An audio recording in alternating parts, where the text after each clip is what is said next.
Welcome Sanam sir to another episode of Founders Find. Thank you for joining us. Thank you so much for having me here. How is it going in Gujarat? You're here for a big launch today.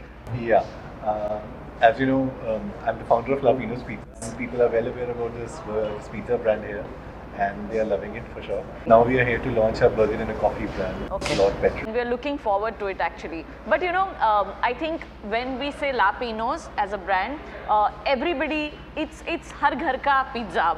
Everybody loves it. Everybody has an emotional attachment to it now, and it's all thanks to you. Not many people know the face because I know how you are. You always avoid all the fancy interviews and all of it. So today we said, this is the opportunity. You are here in Ahmedabad.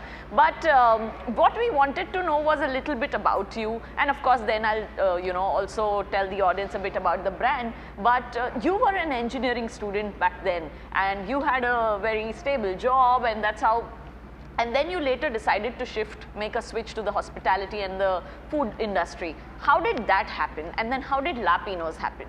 Yeah, I think back in 2011, I was working with HCL. I left my job, came back to my hometown Chandigarh. Right. I thought of doing something for myself. I didn't want to do any kind of job, so I started my own pizza brand. Right. So I started from a very small shop. It was just 120 square feet. Wow. Which is I would say like almost 8 by 18 or something around that. Fantastic. And my shop where I actually picked the shop in Sector 9, which was slightly off the side of the market. Acha. So then when I started, I realized in the specific area people are not walking in. I was a bit scared. But when I started in 2011, I got a very good response because of the good quality and the product. People loved it. Right. And from day one, there was a lot of furor. Right. And from there, the brand picked up very well. Wow. And we opened so many outlets after that. Fantastic. So, I think La Pino'z as a concept started with the giant pizza slice, because that is your tagline, right? And then of course you curated as per the many options you had for the audience. But what I think has made an impact, at least in Gujarat, is the 7 cheese pizza that you started, and of course the BOGO offers. So what was the inspiration especially behind these two? Because I said today you are here, so I have to ask you this question. Back in 2011, there were barely any pizza brands, I would say, other than Pizza Hut and Domino's. Correct.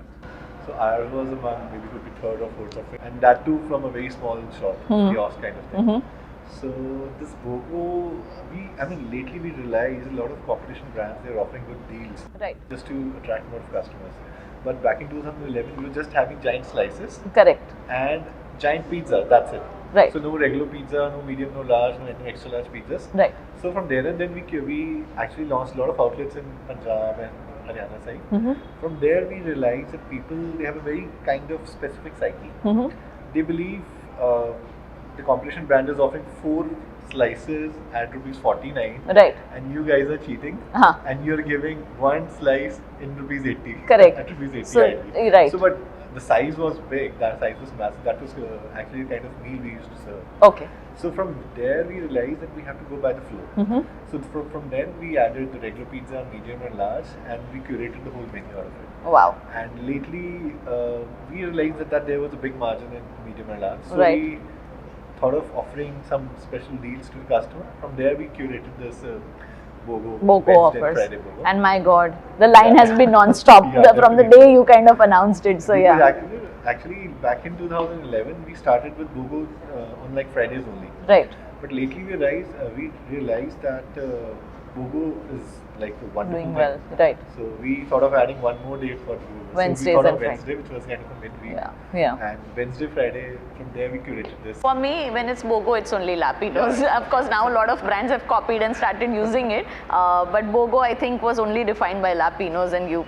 So, let's come back to La Pino'z as a brand in Gujarat, right? It has a significant market share. A lot of people, in fact, used to think that it's a brand from Gujarat. That was a misconception, of course. But what led you specifically to choose Gujarat?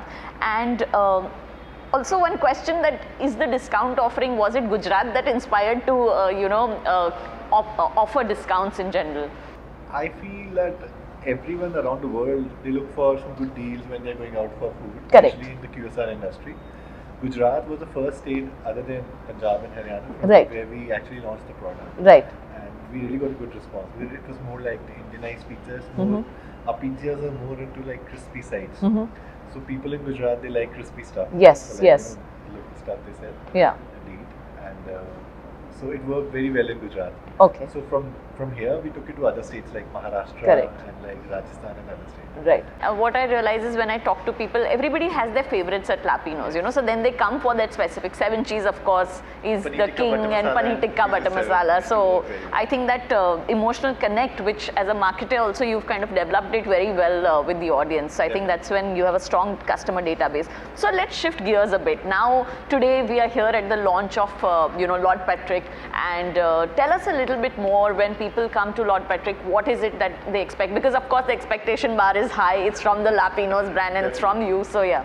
So tell me a bit more about Lord Petrick. So this brand, we actually started working on this almost a year back, 1.5 years back. I would Okay. say. Okay. And every kind of burger which we have in this menu, we have taken it from the flavors around the world. Okay.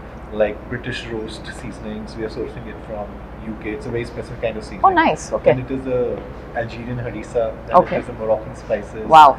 then the peri-peri spices, then the Mediterranean spices.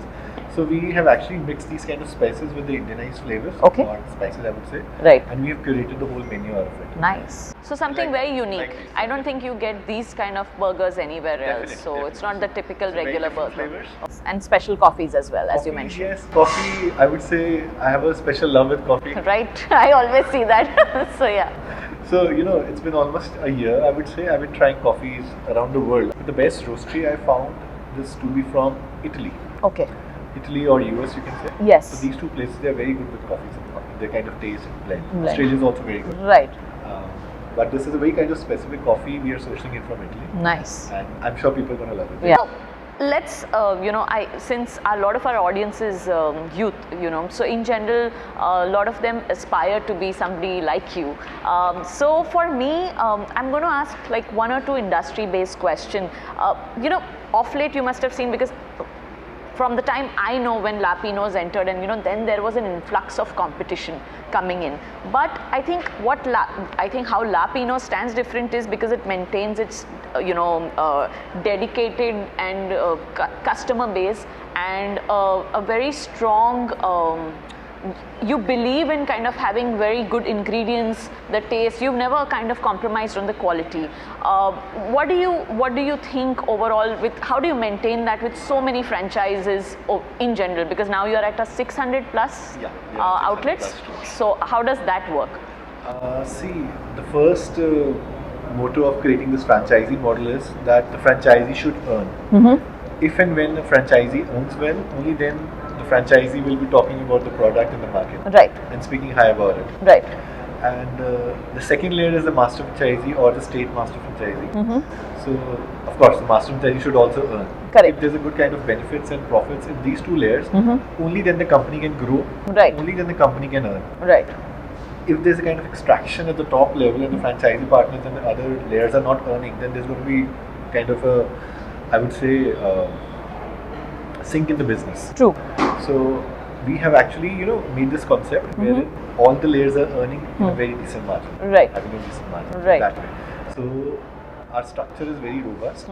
Our structure is profitable, and I feel almost everyone is very happy in this. Yes. I mean, including your consumers actually, Yes, definitely. with the app offerings that you have.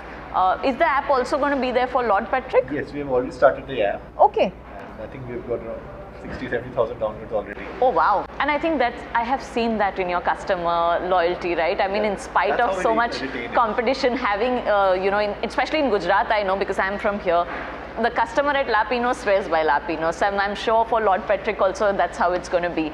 One last question would be, as I said, a lot of people aspire, like I myself, I've seen your journey. I know you since the last 3 years. Of course, we've been in touch on and off, but when I read about you, I kind of see it's a growth, but it's a very steady growth that you've had.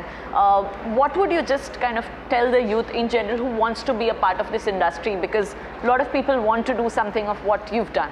A little bit of advice or your experience about it. Definitely. I feel there has to be a lot of loyalty and consistency with the product, with the kind of work you're doing. And if you're loyal to your work, definitely your endeavors will always be on the peak. Thank you so much, Sanam sir. It's always a pleasure to meet you. And whenever I meet you, I learn 2 things. So that's the best part about meeting you. But thank you so much for being a part of Founders Find. And we'll see you soon. And best of luck from Open Slate team for Lord Petrick. Thank you so much. Thank you. Thank you.